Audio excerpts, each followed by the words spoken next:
Bonjour Christine Fiasson. Bonjour. Vous êtes enseignante d'histoire-géographie en lycée, je crois. C'est ça, dans l'Essonne, au lycée du Parc des Loges. Très bien. Et vous avez animé au Net Journée un atelier, 90 minutes pour devenir un concepteur de e-éducation. Oui. Non, c'est pas ça. 90 minutes pour devenir un concepteur d'un parcours en e-éducation, c'est ça? C'est tout à fait cela. Et 90 minutes, c'est possible? Ou c'est une mission impossible? Alors c'est un peu difficile, mais c'est possible. L'idée était vraiment de permettre à des collègues de découvrir la e-éducation et de commencer à élaborer un premier parcours hybride sur une plateforme en ligne et d'arriver à se rendre compte que ce n'était pas si finalement hors de leur portée.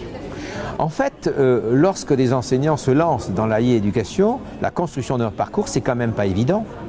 En effet, parce qu'il y a immédiatement une première difficulté qui est celle de la scénarisation pédagogique. Tout à fait. Plus que la découverte de la plateforme, il faut élaborer un vrai scénario hybride qui va permettre l'alternance entre les temps en classe et les temps à la maison. C'est-à-dire qu'en fait, on est dans une préparation d'une scénarisation à laquelle on n'est pas habitué quand on est enseignant. Tout à fait. On aurait plutôt tendance à passer du temps tout de suite sur les temps en classe avec des activités, l'utilisation des ressources que l'on a l'habitude de mobiliser. Et avec une plateforme de e-éducation, il faut penser différemment, élaborer son scénario pédagogique différemment.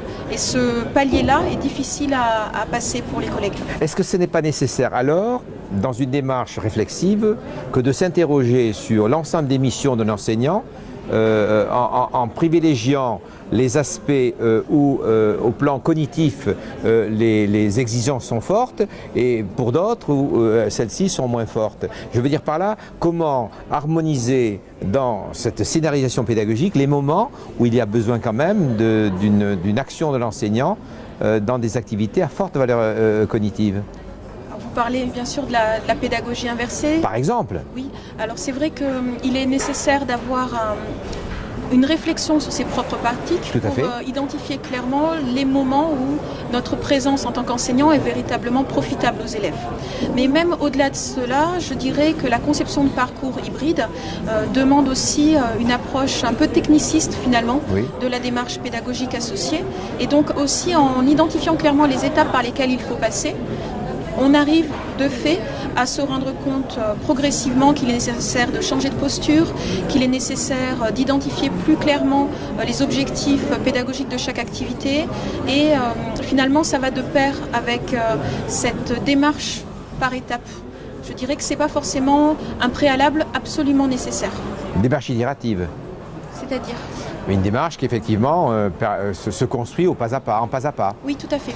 Et donc les enseignants, quand on leur dit voilà, il y a tout cela à faire avant, est-ce que ça ne leur fait pas peur au point de dire bah, écoutez, je veux bien, mais quand même, c'est beaucoup me demander. C'était tout l'enjeu de l'atelier en réalité, puisque en 90 minutes, j'ai essayé de séquencer avec un petit peu une approche gamifiée l'atelier pour permettre aux enseignants d'identifier toutes les étapes par lesquelles ils doivent passer. La scénarisation, d'abord en global avec l'architecture du parcours, puis fine avec l'ensemble des textes et du contenu des activités. La médiatisation, quand ils ont besoin de concevoir des ressources ou simplement identifier clairement les ressources dont ils pourraient avoir besoin sur des sites intéressants. Je pense à Edutech, la BRNE par exemple, mais pas seulement. Et puis après, on passe vraiment à la phase d'intégration. Et finalement, dans cette phase-là, l'idée était de leur faire réaliser que la partie technique n'était difficile que s'ils n'avaient pas préparé un parcours pédagogique en amont. Que la découverte de l'outil, finalement, se faisait d'elle-même s'ils savaient déjà où ils allaient. Et que du coup, ils n'avaient pas besoin de tout maîtriser pour pouvoir se lancer.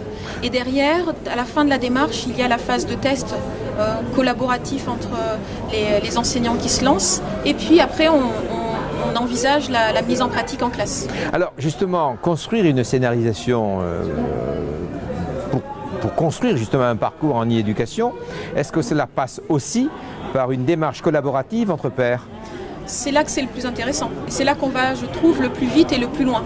Parce que justement, on se confronte, on confronte nos opinions, nos idées pédagogiques à celles des autres et on se rend compte des limites, on se rend compte également des points qui devrait mériter davantage notre attention et que par habitude quotidienne en classe, finalement, on laisse passer parce qu'on a cessé d'avoir un regard critique sur notre propre pratique. Du coup, les collègues qui co-construisent des scénarios vont souvent très loin et ont des productions de meilleure qualité. Alors, construire un scénario, est-ce que ça ne... Comment dirais-je, est-ce que ça ne bloque pas un certain nombre d'enseignants dans l'idée que, en fait, il n'y a plus de marge de manœuvre, il n'y a plus de créativité en temps réel, tout a été dosé, construit, je dirais même tellement organisé qu'en fait, effectivement, ça ne permet plus de liberté. Je pense que lorsqu'on construit un bon scénario, justement, on a envisagé une marge d'adaptation aux réactions des élèves, à la vitesse avec laquelle aussi ils vont avancer dans le parcours qu'on leur propose. Et surtout, en fait, on a anticipé sur tout ce qui est différenciation, en préparant des activités avec des niveaux différents, en proposant des coups de pouce, pour aller plus loin en fonction des élèves. Et donc, au contraire, je dirais que l'enseignant est davantage préparé à toute la palette de réactions et toute la palette de progression qu'on peut trouver au sein d'une même classe. Après, les adaptations sont toujours nécessaires.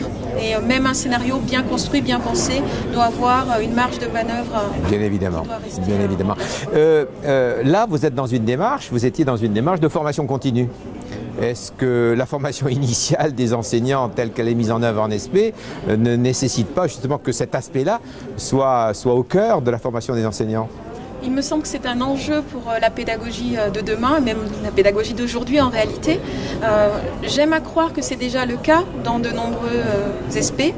J'ignore si c'est en tout cas une situation sur laquelle il faut travailler, mais je pense que c'est en effet à intégrer à la fois dans la formation même des collègues qui rentrent dans le métier via des plateformes comme la plateforme Magister qui permet de former de façon très intéressante via la formation hybride.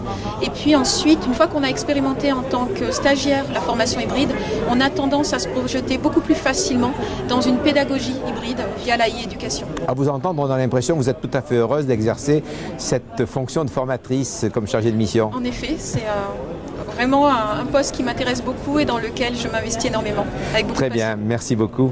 Merci à vous.